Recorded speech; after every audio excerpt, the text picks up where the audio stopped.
بسم اللہ الرحمن الرحیم۔ السلام علیکم سامعین، ہم کاشانہ بصیرت کے یوٹیوب چینل پہ کتاب مفاتیح الحیات کے ساتھ حاضر ہیں اور ہماری یہ ریڈنگ کا پارٹ ہے 29۔ آئیے میں آپ کو اس سے پہلے کہ ریڈنگ کا آغاز کروں تھوڑا سا پیچھے کی جو ہمارے صفحات ہیں اس کے حوالے سے آپ تک بتاتی چلوں کہ ہم نے اس کتاب کی دوسری فصل کا آغاز کر دیا تھا پچھلی کئی ریکارڈنگز پہلے، کہ جس کا مین ہیڈنگ ہے اجتماعی نظام، اور اس نظام کے حوالے سے کچھ یوں بیان کیا گیا تھا کہ معاشرے کا نظام احسان اور باہمی روابط کے ذریعے چلایا جاتا ہے۔ صلہ رحمی، درگزر، انفاق، صدقہ، لوگوں میں صلح صفائی کی کوشش، محروم طبقے کی دستگیری اور تمام لوگوں کے حقوق کی رعایت وغیرہ احسان کے مصادیق ہیں۔ اسلامی تعلیمات میں بہت سے مقامات پر اس بات کی ترغیب دی گئی ہے، یہاں ان میں سے بعض کی طرف اشارہ کیا جاتا ہے، اور اس کے بعد پوائنٹ وائز شروع ہو گیا تھا۔ 1 سے لے کے ہم نے شروع کیا تھا، آپ کو یاد ہوگا ہم نے اتحاد اور یکجہتی کے بارے میں پڑھا تھا، پھر اسی طرح سے بہت سارے ہم پڑھتے اب ہم نمبر 25 پر آ گئے ہیں۔ جو پچھلا ہم نے پڑھا تھا وہ باہمی تعاون تھا۔ نمبر 25 پہ ہم پڑھنے جا رہے ہیں عمومی اور علمی تنظیمیں، اور یہ بھی آپ کو بتاتی چلوں کہ یہ ٹوٹل 31 پوائنٹس ہیں جو ہم نے پڑھنے ہیں، اور ہم ہیں اس وقت پوائنٹ نمبر 25 پہ۔ آئیے مل کر باقاعدہ آغاز کرتے ہیں۔ عمومی اور علمی تنظیمیں بعض معاشرتی، ثقافتی اور علمی مشکلات کی گرہ باہمی مشورے اور گروہی کوشش کے بغیر نہیں کھلتی، اسی لیے اسلام نے علمی، دینی اور سماجی تنظیموں کی ترغیب دی ہے۔ اللہ تعالیٰ مومنین کے باہمی مشورے اور ہم خیالی کے بارے میں فرماتا ہے کہ یہ وہ لوگ ہیں جو اپنے پروردگار کی دعوت پر لبیک کہتے ہیں اور نماز قائم کرتے ہیں اور اپنے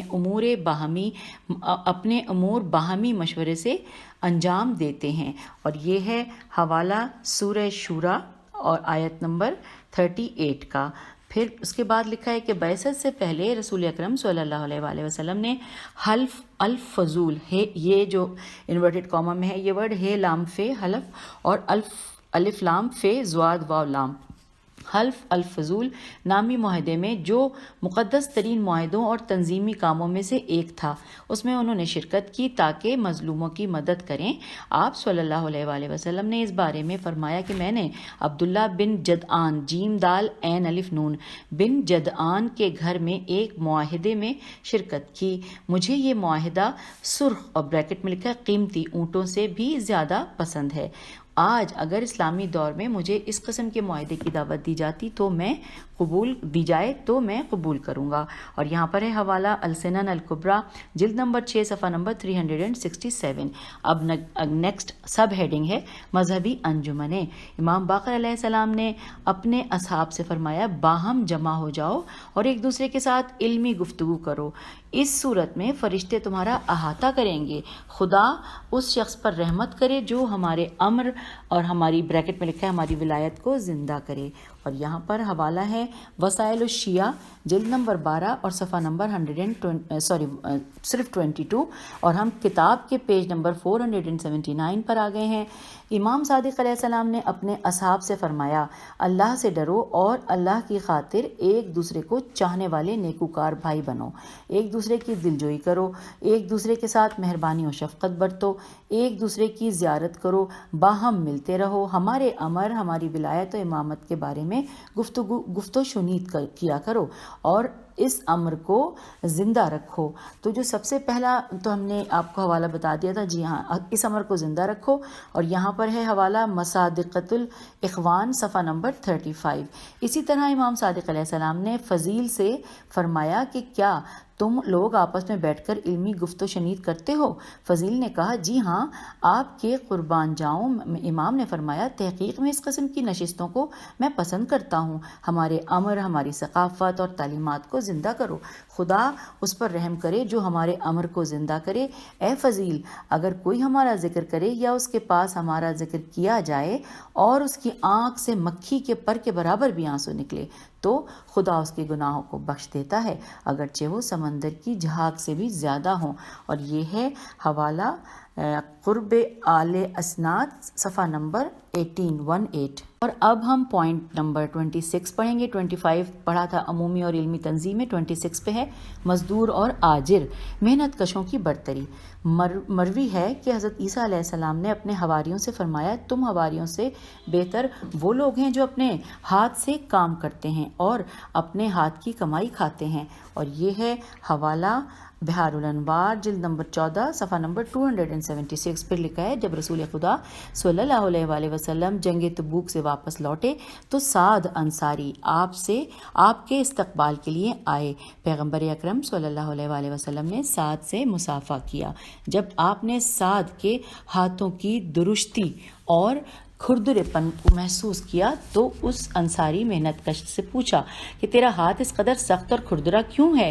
تو سعد نے کہا کہ یا رسول اللہ میں بیلچے اور رسی سے کام کرتا ہوں اور اپنے گھرانے کے مخارج زندگی کا بندوبست کرتا ہوں. پیغمبر صلی اللہ علیہ وآلہ وسلم نے اس کے ہاتھ کو چوما اور فرمایا یہ وہ ہاتھ ہے جسے جہنم کی آگ نہیں چھوئے گی.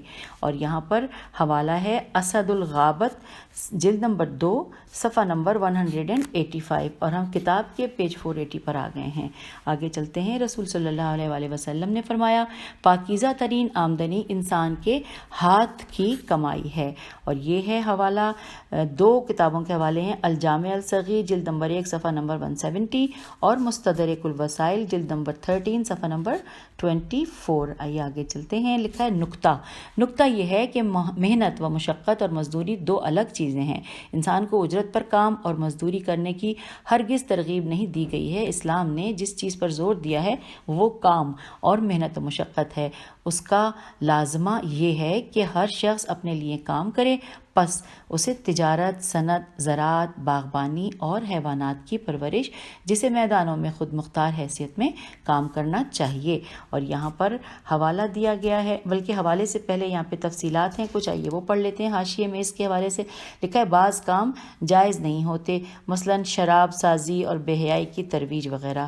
اس صورت میں اپنے لیے یا دوسروں کے لیے اس قسم کے کاموں کی انجام دہی گناہ اور حرام ہے. گاہے اصل کام جائز ہوتا ہے. اس صورت میں دینی تعلیمات اس بات کی ترغیب دیتی ہیں کہ ہر شخص اپنے کام کرے جبکہ دوسروں کا اجیر بننا مکروہ ہے. اور یہاں پر حوالہ ہے الفقی جلد نمبر 3 اور پیج نمبر 174. ساتھ لکھا ہے البتہ مجبوری یا ضرورت پڑنے کی صورت میں دوسروں کے لیے اجرت پر کام کرنے میں کوئی حرج نہیں ہے. تو یہ ہم نے پوائنٹ 3 کو حاشیے میں تفصیل سے پڑھ لیا ہے. اب اگلی سب ہیڈنگ ہے سرکاری اہلکاروں کا انتخاب. امیر المومنین علیہ السلام نے مالک اشتر کے نام اپنے حکم نامے میں اہلکاروں اور معاونوں کے انتخاب کے بارے میں لکھا کہ سرکاری اہلکاروں اور ملازمین کے انتخاب میں غور و خوض کرو، انہیں آزما کر کام دو، اصول و ضوابط سے ہٹ کر اور ذاتی خواہش کی بنیاد پر انہیں ملازمت مت دو، کیونکہ یہ دونوں طریقے ظلم اور خیانت سے کئی راستوں کے مجموعے کو جنم دیتے ہیں. اور یہاں پر ہے حوالہ نہج البلاغہ نامہ نمبر 53. اب ہم آ گئے ہیں پیج نمبر 481 پر. یہاں پر سب ہیڈنگ ہے آجروں کی ذمہ داریاں. لکھا ہے آجر یعنی امپلائر پر کام کی نوعیت کے حساب سے نیز مزدور یا ملازم کی رضامندی کے مطابق 2 ذمہ داریاں عائد ہوتی ہیں. الف مزدوری یا تنخواہ کی تعین، اور جس میں لکھا ہے رسول خدا کا فرمان ہے کہ جب تم میں سے کوئی کسی شخص کو اجرت پر لینا چاہے تو اسے اس کی اجرت سے باخبر کرو. اور یہاں پر ہے حوالہ الجامع الصغیر جلد نمبر 1 صفحہ نمبر 67. بے ہے مزدوری کی بروقت ادائیگی کی حدیث نبوی ہے کہ اجیر کی اجرت اس کا پسینہ خشک ہونے سے پہلے ادا کر دو. اور یہاں پر ہے حوالہ الجامع الصغیر جلد نمبر 1 صفحہ نمبر 175. نیکسٹ سب ہیڈنگ ہے مزدور یا ملازم پر ظلم کے عواقب. مزدور یا ملازم کی پوری اجرت یا اس کا کچھ حصہ اسے ادا نہ کرنا یا موقع پر ادا نہ کرنا اس محنت کش پر ظلم محسوب ہوتا ہے. احادیث میں اس بارے میں تنبیہ آمیز بیانات مروی ہیں. مثلاً فرمایا گیا کہ یہ ایک عظیم گناہ ہے، یعنی حدیث نبوی ہے کہ مزدور یا اجیر کی اجرت کی ادائیگی میں ناانصافی گناہ کبیرہ ہے. اور یہ ہے بحار الانوار جلد نمبر 100 اور صفحہ نمبر 170. پھر اس کے بعد ہے گناہوں کی عدم مغفرت کا موجب. فرمان نبوی ہے کہ خدا تمام گناہوں کا بخشنے والا ہے سوائے اس شخص کے کہ جو دین میں بدعت داخل کرے یا مزدور کی اجرت کو غصب کرے یا کسی آزاد شخص کو فروخت کرے۔ اور یہاں پر حوالہ ہے عیون اخبار الرضا اور جلد نمبر 2 صفحہ نمبر 33۔ پھر آ گئی ہے چھوٹی سی اور جس طرح ہم پڑھتے جا رہے ہیں سب ہیڈنگس کے لعنت کا سزاوار بناتا ہے۔ لکھا ہے رسول خدا صلی اللہ علیہ وآلہ وسلم نے فرمایا خدا فرشتوں اور تمام لوگوں کی لعنت اس شخص پر ہو جو کسی مزدور یا ملازم کی اجرت ادا نہ کرے۔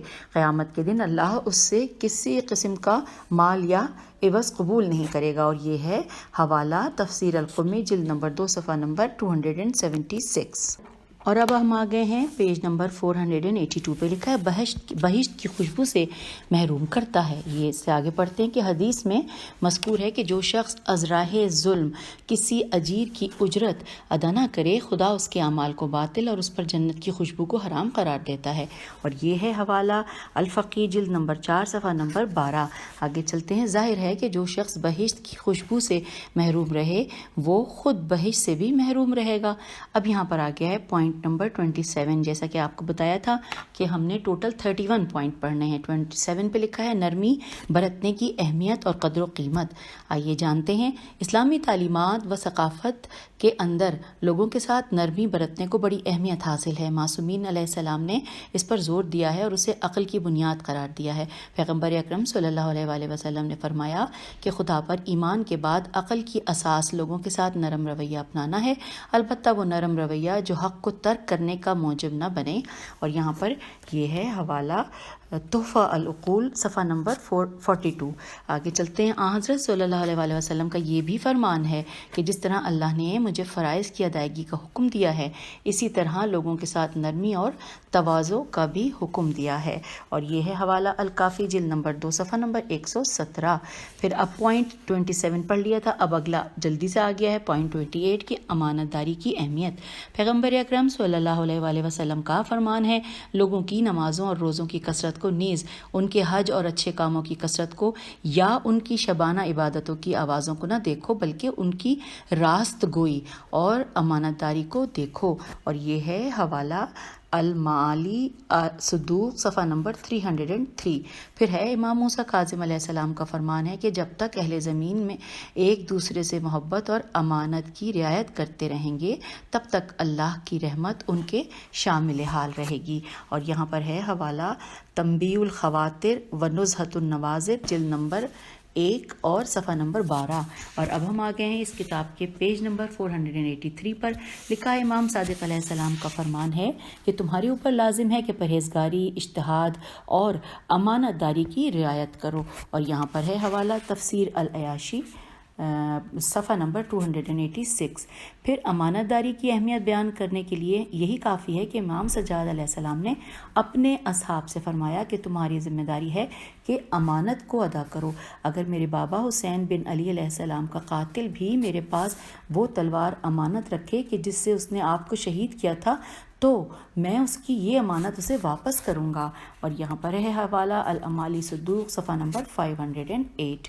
پھر لکھا ہے کہ پیغمبر اکرم صلی اللہ علیہ وآلہ وسلم نے فرمایا کہ امانتوں کو واپس کرو اگرچہ انبیاء کے قاتلوں کو ہی کیوں نہ ہو۔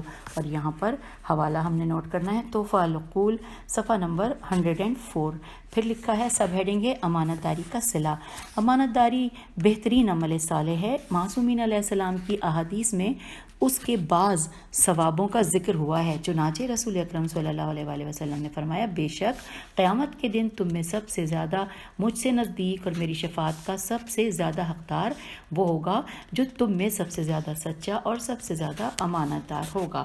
اور یہ ہے حوالہ الامالی صدوق صفحہ نمبر 508۔ پیغمبر اکرم صلی اللہ علیہ وآلہ وسلم نے فرمایا کہ امانت داری بے نیازی کا موجب بنتی ہے جبکہ خیانت فقر ہے۔ اور یہ ہے حوالہ قرب الاسناد صفحہ نمبر 5 اور 555۔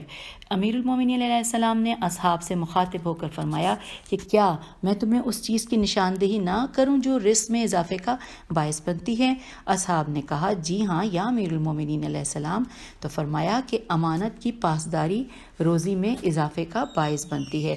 اور یہ ہے حوالہ جامع الاخبار صفحہ نمبر 124۔ اور اب ہم کتاب کے پیج نمبر 484 پہ آ گئے ہیں اور یہاں پر سب سب ہیڈنگ ہے کہ ایمان اور تقوی کی نشانی۔ رسول اکرم صلی اللہ علیہ وآلہ وسلم نے مومن کا تعارف کراتے ہوئے فرمایا، مومن وہ ہے جسے مومنین اپنے اموال اور اپنی جانوں کا امین سمجھیں، اور یہ ہے کتاب المحاسن صفحہ نمبر 285۔ امیر المومنین علیہ السلام نے فرمایا، اہل تقوی کچھ ایسی علامات کے حامل ہیں جن سے ان کی پہچان ہوتی ہے، ان میں سے ایک امانت کی ادائیگی اور ساتھ میں لکھا ہے واپسی ہے، اور یہ ہے حوالہ کتاب الخصال صفحہ نمبر 483۔ اور اب نیکسٹ سب ہیڈنگ ہے امانت میں خیانت کا انجام۔ امانت میں خیانت ناگوار نتائج اور منفی اثرات کی حامل ہے۔ پیغمبر اکرم صلی اللہ علیہ وآلہ وسلم نے فرمایا، اگر کوئی شخص کسی گروہ کی قیادت کی ذمہ داری سنبھالے لیکن امانت داری اور خیر خواہی کا ثبوت نہ دے تو اللہ کی رحمت جس نے ہر چیز کو گھیر رکھا ہے دائرہ اس کے لیے تنگ ہو جائے گا۔ اور یہاں پر ہے حوالہ الجامع الصغیر جلد نمبر 1 صفحہ نمبر 466۔ نیز آپ نے فرمایا ہے کہ اس شخص کا کوئی ایمان نہیں جو امانت دار نہ ہو، اور یہ ہے حوالہ الجعفریات صفحہ نمبر 36 اور بہار الانوار جلد نمبر 69 صفحہ نمبر 198۔ نیکسٹ نمبر ہے 29، اور ہم نے کل پڑھنے ہیں 31 پوائنٹس۔ 29 نمبر پہ ہے نیکوکاری کی قدر و قیمت۔ رسول اللہ صلی اللہ علیہ وآلہ وسلم کی حدیث ہے، اللہ تبارک تعالیٰ نے داؤد علیہ السلام نبی پر وحی کی، اے داؤد، قیامت کے دن میرے بندوں میں سے ایک بندہ میرے پاس اپنی نیکی پیش کرے گا اور میں اسے جنت کا حاکم بناؤں گا۔ داؤد علیہ السلام نے پوچھا، وہ نیکی کیا ہے؟ اللہ نے فرمایا، وہ کسی مومن کے غم و اندوہ کو زائل کرنا ہے، اگرچہ کھجور کے ایک دانے یا نیم دانے کے ذریعے ہی کیوں نہ ہو۔ پس داؤد علیہ السلام نے کہا کہ جو شخص تجھے پہچانے اسے حق پہنچتا ہے کہ وہ تجھ سے اپنی امید قطع نہ کرے۔ اور یہاں پر ہے حوالہ، 2 کتابیں ہیں، قرب الاسناد صفحہ نمبر 56 اور مستدرک الوسائل جلد نمبر 12 صفحہ نمبر 395۔ ہم اس کتاب کے پیج 485 پہ آ گئے ہیں۔ سب ہیڈنگ ہے نیکوکاری کے آداب۔ قرآن کریم کی روح سے نیکی اور احسان کی جزا نیکی ہے۔ اس کا دقیق مفہوم یہ ہے کہ اگر کوئی آپ کے ساتھ نیکی کرے اور آپ بھی اس کے ساتھ اسی جیسا سلوک کریں تو آپ کا یہ اقدام عدل ہے، احسان نہیں ہے۔ لیکن اگر آپ اس کے ساتھ مزید نیکی کریں جو اس کی نیکی سے بڑھ کر ہو تو آپ کا یہ عمل احسان کہلائے گا، جو اس کے احسان کا بدلہ ہو سکتا ہے۔ احسان انورٹڈ کاما میں لکھا ہے، احسان کے بعض آداب ہیں جن میں سے بعض کی طرف یہاں اشارہ کیا جاتا ہے۔ سب سے پہلے ہے نیکی کا بدلہ نیکی۔ رسول اللہ صلی اللہ علیہ وآلہ وسلم نے فرمایا، جب کوئی تمہارے ساتھ نیکی کرے تو اس کا جواب نیکی سے دو، اگر ایسا نہ کر سکو تو اس کی تعریف کرو، کیونکہ تعریف و تمجید ایک قسم کا بدلہ اور صلہ ہے۔ اور یہاں پر ہے حوالہ تحفۃ العقول صفحہ نمبر 49۔ پھر ہے سب کے ساتھ نیکی۔ رسول اللہ صلی اللہ علیہ وآلہ وسلم کا فرمان ہے، خدا پر ایمان کے بعد عقل مندی کا کمال لوگوں سے الفت و محبت برتنے، نیز ہر نیکوکار اور بدکار کے ساتھ اچھا سلوک کرنے سے عبارت ہے۔ اور یہ ہے حوالہ عیون اخبار الرضا جلد نمبر 2 صفحہ نمبر 35۔ پھر ہے امام رضا علیہ السلام سے مروی ہے، رسول کریم صلی اللہ علیہ وآلہ وسلم نے فرمایا، جو نیکی کے اہل ہوں اور جو نیکی کے اہل نہ ہوں سب کے ساتھ نیکی کرو، اگر تمہیں کوئی ایسا شخص نہ ملے جو نیکی کا اہل ہو تو تم خود نیکی کرنے کے اہل اور سزاوار ہو۔ اور یہاں پر ہے حوالہ عیون اخبار الرضا جلد نمبر 2 صفحہ نمبر 35۔ اب نیکسٹ سب ہیڈنگ ہے برائی کے جواب میں نیکی۔ رسول خدا صلی اللہ علیہ وآلہ وسلم نے فرمایا، کیا میں تمہیں دنیا اور آخرت کی بہترین خصلت سے آگاہ نہ کروں؟ وہ یہ ہے کہ تم اس شخص کو بخش دو جس نے تمہارے ساتھ ظلم کیا ہو، اور اس شخص کے ساتھ نیکی و احسان کرو جس نے تمہارے ساتھ بدی کی ہو، اس شخص کو نیز اس شخص کو عطا کرو جس نے تمہیں محروم کر رکھا ہو۔ اور یہ ہے حوالہ الزہد صفحہ نمبر 15۔ پھر ہے جلدی کرنا، زیادہ نہ سمجھنا اور منت ڈالنے سے احتراز۔ آئیے پڑھتے ہیں۔ امام صادق علیہ السلام نے فرمایا کہ نیکوکاری 3 خصلتوں کے بغیر کامل نہیں ہوتی، اور وہ یہ ہیں کہ نیکی کرنے میں جلدی کرنا، اپنی زیادہ نیکی کو بھی کم سمجھنا، اور نیکی کر کے منت نہ چڑھانا۔ اور یہاں پر ہے حوالہ تحفۃ العقول صفحہ نمبر 23 اور اس کے بعد لکھی ہے سب ہیڈنگ کے چھپا کر نیکی کرنا۔ امام صادق علیہ السلام کا فرمان ہے 3 خصلتوں کے بغیر نیکوکاری کامل نہیں ہوتی، اور وہ یہ ہیں: اپنی نیکی کو کم سمجھنا، چھپ کر نیکی کرنا، اور جلد سے جلد نیکی کرنا، کیونکہ اگر تو اسے کم سمجھے تو گویا تو نے لینے والے کی نظر میں اسے بڑا بنا دیا، اور جب تو اسے چھپائے تو گویا تو نے اسے کامل کر دیا، نیز جب تو اس میں جلدی کرے تو گویا تو نے اسے خوشگوار بنا دیا۔ اور یہ ہے حوالہ الکافی جلد نمبر 4 صفحہ نمبر 30۔ امیر المومنین علیہ السلام نے فرمایا کہ جب تم کوئی نیکی کرو تو اسے چھپاؤ، اور یہ ہے حوالہ غرر الحکم صفحہ نمبر 388۔ اب سب ہیڈنگ ہے نیکوکاری کا صلہ۔ اس میں لکھا ہے دنیا کی بھلائی۔ امیر المومنین علیہ السلام فرماتے تھے دنیا میں کوئی اچھائی نہیں مگر دو افراد کے لیے، ایک وہ جو ہر روز اپنے احسان میں اضافہ کرتا ہے، اور دوسرا وہ جو اپنے گناہوں کی تلافی توبہ کے ذریعے کرتا ہے، اور یہ ہے حوالہ روضۃ الواعظین صفحہ نمبر 448۔ پھر اس کے بعد اور سب ہیڈنگ ہے کہ دلوں کو موہ لینے کا نسخہ۔ امیر المومنین علیہ السلام نے فرمایا جو شخص دوسروں کے ساتھ احسان اور نیکی کرے اس کی طرف لوگوں کے دل راغب ہوتے ہیں، اور یہ ہے حوالہ غرر الحکم صفحہ نمبر 449۔ اور اب ہم آگئے اس کتاب کے پیج 487 پہ، لکھا ہے لغزشوں سے حفاظت۔ حضرت امیر المومنین علیہ السلام کا ارشاد ہے دوسروں کے ساتھ نیکی انسان کو ذلت آمیز سقوط سے محفوظ رکھتی ہے، اور یہ ہے حوالہ غرر الحکم صفحہ نمبر 386۔ پھر ہے بری موت سے نجات۔ فرمان نبوی ہے دوسروں کے ساتھ نیکی بری موت کو دور کرتی ہے، اور یہ ہے حوالہ دعائم الاسلام جلد نمبر 2 اور صفحہ نمبر 331۔ اب ہے گھریلو برکت۔ امام صادق علیہ السلام سے مروی ہے کہ رسول اللہ صلی اللہ علیہ وآلہ وسلم نے فرمایا کہ جس گھر سے دوسروں کے ساتھ نیکی ہوتی ہو اس کی طرف برکت اس قدر تیز رفتاری سے حرکت کرتی ہے جو اونٹ کے کوہان کے جو بہت نرم اور نفوذ پذیر ہوتا ہے، اس میں چھری کے گھسنے کی رفتار اور پہاڑ کے اوپر سے نیچے درے کی طرف سیلاب کے بہاؤ کی رفتار سے زیادہ تیز ہوتی ہے، اور یہاں پر حوالہ ہے الکافی جلد نمبر 4 صفحہ نمبر 29۔ پھر ہے رزق میں اضافہ اور شہروں کی ترقی۔ رسول خدا صلی اللہ علیہ وآلہ وسلم نے فرمایا کہ دوسروں کے ساتھ نیکوکاری اور ہمسایوں کے ساتھ اچھے سلوک سے نعمتوں میں اضافہ ہوتا ہے اور شہر آباد ہوتے ہیں، اور یہاں پر ہے حوالہ مستدرک الوسائل جلد نمبر 8 صفحہ نمبر 425۔ پھر ہے کہ عمر میں اضافہ۔ آئیے پڑھتے ہیں، لکھا ہے امام صادق علیہ السلام کا فرمان ہے نیکی اور خوش اخلاقی سے شہر آباد ہوتے ہیں اور عمر میں اضافہ ہوتا ہے، اور یہ ہے حوالہ الکافی جلد نمبر 2 صفحہ نمبر 100۔ پھر آگے چلتے ہیں، لکھا ہے بہشت کا حصول۔ امام صادق علیہ السلام کا فرمان ہے قیامت کے دن اللہ تعالیٰ فقیروں سے فرماتا ہے دیکھو اور چہروں کو تلاش کرو، پس جس کسی نے تمہارے ساتھ نیکی کی ہو اس کا ہاتھ پکڑ کر اسے بہشت میں داخل کرو، اور یہاں پر ہے حوالہ وسائل الشیعہ جلد نمبر 16 اور صفحہ نمبر 291۔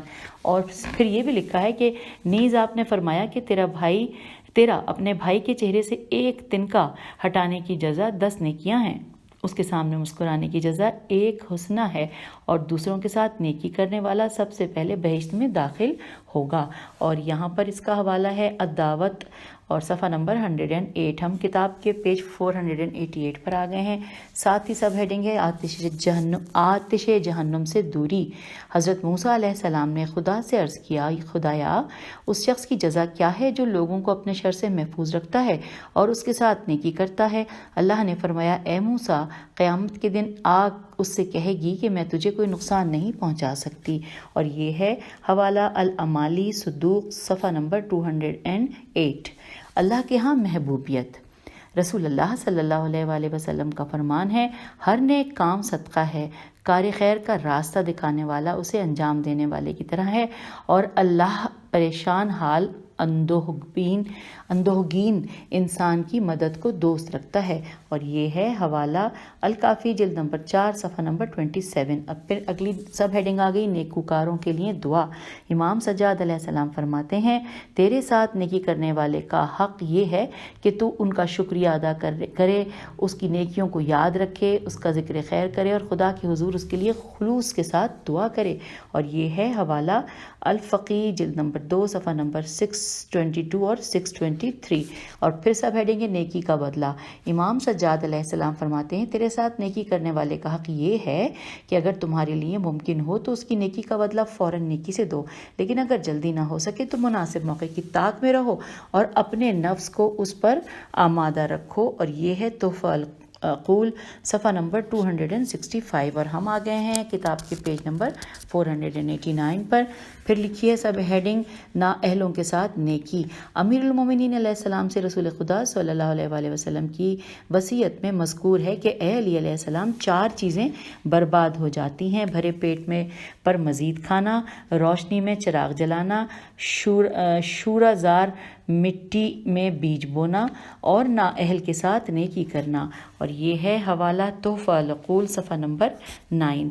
اب آ گیا ہے پوائنٹ نمبر 30. اور سامعین آپ کو یاد ہے نا ہم نے ٹوٹل 31 پوائنٹ پڑھنے تھے، تو ہم سیکنڈ لاسٹ پوائنٹ پڑھنے جا رہے ہیں.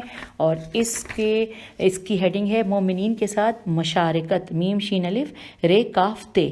رسول خدا صلی اللہ علیہ وآلہ وسلم نے فرمایا کہ مومن سراپا فائدہ ہے.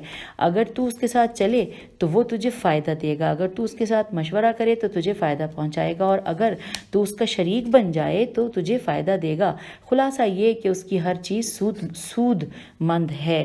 اور یہ ہے حوالہ الجامع الصغیر جلد نمبر 2 صفحہ نمبر 662. پھر لکھا ہے با کردار شراکت دار. یہ سب ہیڈنگ ہے. امام سجاد علیہ السلام نے فرمایا انسان کی خوش بختی کی صورتوں میں سے ایک یہ ہے کہ اس کی تجارت اس کے اپنے شہر میں ہو، نیز اس کے ساتھی اور شراکت دار صالح ہوں. اور یہ ہے حوالہ الفقی جلد نمبر 3 صفحہ نمبر 164. پھر مزید سب ہیڈنگ ہے شراکت داروں کے حقوق. امام سجاد علیہ السلام کا فرمان ہے تیرے شریک کا حق یہ ہے کہ تم اس کی عدم موجودگی میں اس کے امور کی کفایت کرو، اور اگر وہ حاضر ہو تو تم اس کا خیال رکھو. اس کی رائے کے بغیر کوئی فیصلہ نہ کرو اور اس سے مشورے کے بغیر اقدام نہ کرو. اس کے مال کی حفاظت کرو اور اس کے تمام چھوٹے بڑے امور میں اس کے ساتھ خیانت سے اجتناب برتو، کیونکہ اللہ تعالیٰ کا دست شفقت اس وقت تک دونوں شریکوں کے اوپر ہوتا ہے جب تک وہ ایک دوسرے سے خیانت نہ کریں. اور یہاں پر ہے حوالہ الوسائل الشیعہ جلد نمبر 15 صفحہ نمبر 177. اور ہم کتاب کے پیج 490 پر آ گئے ہیں، اور اب صرف 2 صفحات ہم پڑھیں گے تو ہماری یہ دوسری فصل بالکل مکمل ہو جائے گی اس کتاب کی، اور پھر ہم تیسری فصل کی طرف رواں دواں ہوں گے. آئیے پڑھتے ہیں. سب ہیڈنگ ہے ساتھی کے حقوق پیج 490 پر. امام سجاد علیہ السلام فرماتے ہیں تیرے ساتھی اور ہم نشین کا حق یہ ہے کہ تو اسے دھوکہ نہ دے، اور جب دھوکہ نہ دے اور اس سے خیانت نہ کرے، اس کی بات کو نہ جھٹلائے، اس کی غفلت سے غلط فائدہ نہ اٹھائے، اسے فریب نہ دے، اور اس کے ساتھ دشمنوں جیسا سلوک بھی نہ کرے. اگر وہ تیرے اوپر اعتماد کرے تو اسے اپنے اوپر مقدم رکھے، اور تو یہ یاد رکھے کہ اپنے مفاد کی خاطر اس شخص سے خیانت کرنا جس نے تیرے اوپر اعتماد کیا ہے ربا ہے. اور یہاں پر یہ حوالہ نوٹ کر لیجئے تحفہ العقول صفحہ نمبر 268. پھر سب ہیڈنگ ہے اپنا حق طلب کرنے والوں کا حق. امام سجاد علیہ السلام نے اپنا حق طلب کرنے والوں کے حق کے بارے میں فرمایا کہ جو شخص تجھ سے اپنا حق مانگتا ہے اس کا حق یہ ہے کہ اگر تیری مالی حالت ٹھیک ہے تو وقت پر اس کا حق ادا اور اس کا معاملہ حل کر دے، اسے بے نیاز کر دے، اسے منفی جواب نہ دے اور خواہ مخواہ ٹال مٹول نہ کرے، کیونکہ پیغمبر اکرم صلی اللہ علیہ وآلہ وسلم نے فرمایا ہے مالدار کا قرض کی ادائیگی میں ٹال مٹول سے کام لینا ظلم ہے، لیکن اگر تو تنگ دست ہے تو اسے اچھی گفتگو کے ساتھ راضی کر، اچھے انداز میں اس سے مہلت طلب کر اور نرمی کے ساتھ واپس لوٹا دے. اور یہ ہے حوالہ تحفہ العقول صفحہ نمبر 267. اور اب ہم آخری پوائنٹ یعنی کہ 31 پوائنٹ پڑھنے پہ آ گئے ہیں کتاب کے پیج 491 پہ، اور پوائنٹ ہے دوسروں کو فائدہ پہنچانے کی اہمیت. رسول خدا صلی اللہ علیہ وآلہ وسلم نے فرمایا کہ بہترین انسان وہ ہے جس سے لوگ فائدہ حاصل کریں. اور یہ ہے حوالہ 2 حوالہ جات ہیں مشکات الانوار صفحہ نمبر 212 اور الفقی جلد نمبر 4 صفحہ نمبر 398. پھر سب ہیڈنگ ہے دوسروں کو فائدہ پہنچانے کے آثار. خدا کے ہاں محبوب اور برگزیدہ ہونے کا اعزاز، یہ اس کی سب ہیڈنگ ہے. مزید لکھا ہے حضرت امیر المومنین علیہ السلام کا فرمان ہے کہ اللہ تعالیٰ اپنے بعض بندوں کو بطور خاص نعمتیں عطا کرتا ہے تاکہ وہ دیگر بندگان خدا کو فائدہ پہنچائیں. پس جب تک وہ ان نعمتوں کو دوسروں پر خرچ کرتے رہتے ہیں تب تک خدا ان نعمتوں کو ان کے پاس باقی رکھتا ہے، ان سے سلب نہیں نہیں کرتا، لیکن جب وہ ان نعمتوں سے دوسروں کو محروم رکھتے ہیں تو خدا انہیں ان لوگوں سے چھین لیتا ہے اور دوسروں کے حوالے کر دیتا ہے۔ اور یہاں پر ہے حوالہ بحار الانوار، جلد نمبر 69 اور صفحہ نمبر 28۔ فرمان رسول اکرم صلی اللہ علیہ وآلہ وسلم ہے، لوگوں میں خدا کے ہاں سب سے محبوب وہ شخص ہے جو اپنے اہل و عیال کو سب سے زیادہ فائدہ پہنچائے۔ اور یہاں پر ہے حوالہ قرب الاسناد، صفحہ نمبر 57۔ پھر اس کے بعد سب ہیڈنگ اور بھی ہے کہ مجاہدوں کے ثواب سے بہرہ مندی، لکھا ہے رسول خدا صلی اللہ علیہ وآلہ وسلم نے فرمایا کہ جو شخص اپنے مومن بھائی کی مدد اور اسے نفع پہنچانے کے لیے تگ و دو کرے، اسے راہ خدا میں جہاد کرنے والوں کا ثواب ملتا ہے۔ اور یہاں پر ہے حوالہ ثواب الاعمال، صفحہ نمبر 288۔ اور اس کے بعد پھر آخری سب ہیڈنگ ہے کہ آخرت میں ثابت قدمی۔ امام صادق علیہ السلام نے فرمایا کہ اگر کوئی شخص اپنے دینی بھائی سے کسی ضرر کو دور کرنے یا انہیں فائدہ پہنچانے کے لیے ان کی مدد کرے تو خدا قیامت کے دن جب لوگوں کے قدم لڑکھڑا اور پھسل جائیں گے اسے ثابت قدم رکھے گا۔ اور یہاں پر ہے حوالہ وسائل الشیعہ، جلد نمبر 16 اور صفحہ نمبر 342۔ اور یوں ہم نے دوسری فصل جو ہے اس چیپٹر کی ہم نے مکمل کر لی ہے، اور اب ہم پیج نمبر 492 پہ آ گئے ہیں، اور یہاں سے تیسری فصل کا آغاز ہو رہا ہے جس کی ہیڈنگ ہے شہروں کی تعمیر اور شہروں کا انتظام و انصرام۔ اور اس کے ساتھ ہی یہاں پہ نمبر 1 دیا ہوا ہے اسلامی شہر کے خد و خال۔ شہر سازی کے اسلامی آداب کے بارے میں 2 مفید نکات کی طرف توجہ ضروری ہے۔ الف، تعمیراتی اہداف۔ اسلامی معاشرے میں مختلف مقاصد کے تحت مختلف عمارتیں بنائی جاتی ہیں۔ ان عمارتوں میں ذاتی عمارتیں اور عوامی مراکز، مثلا ثقافتی و علمی مراکز، مذہبی مراکز، حفظان صحت کے مراکز، رفاہی مراکز، سرکاری مراکز اور انتظامی مراکز شامل ہیں۔ ذاتی عمارتوں کا فائدہ سردی اور گرمی سے بچاؤ، مکینوں کی حفاظت، انفرادی آزادی کی فراہمی اور فکری و اعتقادی تشخص کی حفاظت، خلاصہ یہ کہ لوگوں کے آرام و سکون سے عبارت ہے۔ اور یہ ہے حوالہ سورہ نحل کی آیت نمبر 80 اور 81، پیج 493 پہ آ گئے ہیں کتاب کے۔ لکھا ہے عوامی مراکز اور عمارتوں کا فلسفہ وجودی عام لوگوں کے مفادات سے عبارت ہے۔ یہ مفادات کچھ یوں ہیں: علم و دانش کی ترویج و ترقی، دینی ثقافت کی ترویج اور حفظان صحت سے مربوط امور کی دیکھ بھال اور ان کی توسیع، عوامی خدمات کی فراہمی، معاشرتی انتظام و انصرام، نیز اسلامی نظام کے ان اہداف کا تحفظ جنہیں شہری مراکز اور عمارتوں کے مجموعی چہرے میں نمایاں طور پر جلوہ گر ہونا چاہیے۔ ان اہداف و مقاصد تک رسائی کے لیے تعمیراتی اصول و ضوابط کی طرف توجہ دینے کی ضرورت ہے۔ بطور مثالی ذاتی عمارتوں کی تعمیر کے سلسلے میں تسلیط، تے سین لام یہ توئے، اور یہ انورٹڈ کاما میں ہے، اس کے بارے میں بریکٹ میں لکھا ہے کہ ہر شخص کے اپنے اموال پر تسلط۔ آئیے اس لائن کو دوبارہ پڑھتے ہیں کہ بطور مثال ذاتی عمارتوں کی تعمیر کے سلسلے میں تسلیط کے اصول کی رعایت ضروری ہے، کیونکہ یہ نجی زندگی میں فردی آزادیوں کی فراہمی کا محور ہے۔ لیکن اگر اس اصول پر عمل دوسروں، یعنی بریکٹ میں لکھا ہے مثلا ہمسایوں اور راستہ چلنے والوں، بریکٹ کلوز ہو گیا، کے لیے ضرر کا موجب ہو تو عدم اضرار، یعنی دوسروں کو ضرر نہ پہنچانے کا اصول سابق الذکر اصول پر مقدم ہوگا۔ اس پر عمل درآمد کو روکے گا اور فردی آزادیوں کے دائرے کو محدود کرے گا۔ اسی طرح دینی مراکز کی تعمیر کے معاملے میں دینی شعائر کی تعظیم کی ضرورت کے اصول کو نیز دین کی توہین کی حرمت کے اصول اور دین سے مربوط زمان و مکان کے تقاضوں کو مد نظر رکھنا ہوگا۔ علاوہ ازیں عوامی مراکز اور پبلک مقامات سے استفادہ کرتے وقت تمام عورتوں، مردوں، بچوں، جوانوں، ادھیڑ عمر کے لوگوں اور عمر رسیدہ افراد کے حقوق اور ان کی حرمت کی رعایت ضروری ہے۔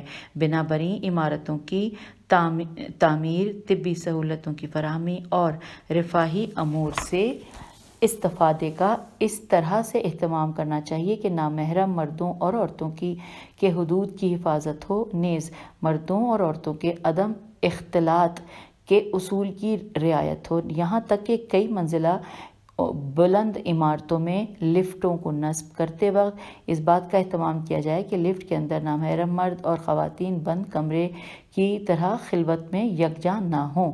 اور ہم پیج نمبر 494 پہ آ گئے ہیں۔ الف ہم نے پڑھ لیا تھا اس کا، اور الف میں ہم نے پڑھا تھا تعمیراتی اہداف۔ اب یہاں پہ بے ہے عمارتوں کی شکل و صورت۔ اسلام نے ہر زمانے اور ہر جگہ کے لیے عمارت کی ایک جیسی یا یکساں شکل معین نہیں کی ہے، بلکہ مناسب یہ ہے کہ زمان و مکان کے تقاضوں کے مطابق ایسی عمارتیں بنائی جائیں جو اسلامی اہداف و مقاصد کی عملی تعبیر پیش کریں۔ اسی لیے ایک حدیث نبوی میں مذکور ہے کہ اپنے شہروں کو محل وقوع اور دلکش مناظر کے نقطہ نظر سے یوں بناؤ جو نگاہوں کو اپنی طرف جذب کرے اور جہاں سے باہر کا منظر دیکھا جا سکتا ہو۔ اور یہاں پر ہے حوالہ الجامع الصغیر جلد نمبر 1 صفحہ نمبر 13۔ اب نمبر 1 جو ہم نے پڑھا تھا وہ تھا اسلامی شہر کے خد و خال، اور یہاں پہ اب نمبر 2 دیا ہوا ہے میونسپلٹی، یعنی کہ بریکٹ میں لکھا ہے شہری خدمات۔ عوامی خدمات و سہولیات کی فراہمی کے ساتھ شہری اور دیہاتی نظام زندگی کی نگہبانی بھی معاشرے کی عمومی ضروریات میں شامل ہے۔ اسلامی ثقافت میں اس پر توجہ دی گئی ہے، اگرچہ مالی واجبات بریکٹ میں لکھا ہے خمس اور زکوٰۃ بریکٹ کلوز کے مصارف میں سے ایک شہری املاک اور مفاد عامہ سے مربوط سہولیات ہیں۔ اس کے باوجود پبلک سیکٹر کی جانب سے ان اخراجات کی فراہمی کا شمار نیک کاموں، فلاحی خدمات اور صدقات جاریہ میں ہوتا ہے۔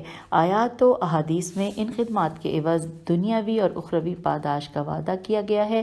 ثقافتی علمی مراکز نیز عبادات، حفظان صحت اور علاج معالجے سے مربوط مراکز کے مخارج کی فراہمی علاوہ ازیں مفاد عامہ کے منصوبوں مثلاً سڑکوں، پلوں اور پارکنگ وغیرہ کی تعمیر و تاسیس کے کرنے والوں کے لیے احادیث میں اجر و ثواب کا تذکرہ ہوا ہے، جن میں سے بعض کی طرف اس فصل میں اشارہ کیا جائے گا۔ یاد رہے کہ ماضی میں سفر اور حضر میں بعض چیزیں لوگوں کے احتیاجات میں شامل تھیں، لیکن آج ان کے موضوعات تبدیل ہو چکے ہیں اور ان کی جگہ بعض دیگر عنوانات نے لے لی ہے، اگرچہ ان موارد میں موضوع کی تبدیلی سے حکم پر کوئی اثر نہیں پڑتا۔ بطور مثال ماضی میں لوگوں کو کارواں سراؤں کی ضرورت تھی اور ان کی تعمیر کا شمار فلاحی خدمات میں ہوتا تھا، لیکن آج کل مناسب سہولیات کے ساتھ ریسٹوران بنائے گئے ہوئے ہیں۔ ہوٹلوں، ریسٹورانوں اور نیز شہروں اور دیہاتوں میں بنائے جانے والے ریسٹ ہاؤسز اور اس طرح کے مقامات لوگوں کی ضرورت محسوب ہوتے ہیں اور ان کا شمار فلاحی کاموں میں ہوتا ہے۔ ہم اس کتاب کے پیج نمبر 495 پہ پڑھ رہے ہیں۔ نیکسٹ ہیڈنگ ہے، سب ہیڈنگ ہے بیت المال اور عوامی املاک۔ بیت المال یا خزانے میں جمع شدہ اموال لوگوں سے حاصل شدہ آمدنی مثلاً زکوٰۃ، خمس اور فی انفال، ٹیکسوں، خراج اور جزیہ وغیرہ کا مجموعہ ہے جو قومی دولت محسوب ہوتے ہیں۔ ان اموال کی حفاظت اسلامی حکومت کی ذمہ داری ہے۔ اسلامی حکومت ان اموال کے مصارف کا بجٹ بناتے وقت دفاعی ضروریات اور سرکاری اخراجات کے علاوہ فلاح عامہ کے منصوبوں پر بھی توجہ دیتی ہے۔ حکومت بیت المال کی دولت سے رفاہ عامہ کے منصوبوں مثلاً مراکز بہبود، سڑکوں، گلیوں، باغوں، بجلی، گیس اور پانی کی فراہمی کے نظام، نیز تعلیمی، ثقافتی، طبی اور مذہبی مراکز جیسے منصوبوں کی تکمیل عمل میں لاتی ہے۔ ان میں سے ہر ایک شہریوں کی مادی اور معنوی ضروریات کی فراہمی میں اہم کردار ادا کرتا ہے۔ قومی دولت اور آمدنی کے درست استعمال کے ذریعے اسلامی شہری نظام جاذب نظر اور معیاری بن جاتا ہے۔ بنا بری شہروں اور دیہات میں مفاد عامہ کے بعض منصوبوں کی تکمیل قومی آمدنی کے ذریعے انجام پاتی ہے، جس کی ادائیگی لازمی ہوتی ہے۔ اسلامی تعلیمات میں بیت المال کی دولت، قومی املاک، اس کی حفاظت اور ان کے مصارف کی کیفیت کو زبردست اہمیت دی گئی ہے۔ بیت المال کے استعمال کے مخصوص قواعد و ضوابط ہیں۔ قومی دولت کا عادلانہ تقسیم حکومت اور عدلیہ کی تشکیل کے وجودی فلسفے کا ایک حصہ ہے۔ کسی شخص کو استحقاق کے بغیر قومی خزانے سے ذاتی استفادہ کرنے کا حق حاصل نہیں ہے۔ اسی لیے شارع مقدس نے قومی دولت کے غلط استعمال کا راستہ روکنے کے لیے سخت قوانین وضع کیے ہیں اور ارباب اختیار کو حکم دیا ہے کہ وہ اس پر مزید کڑی نظر رکھیں۔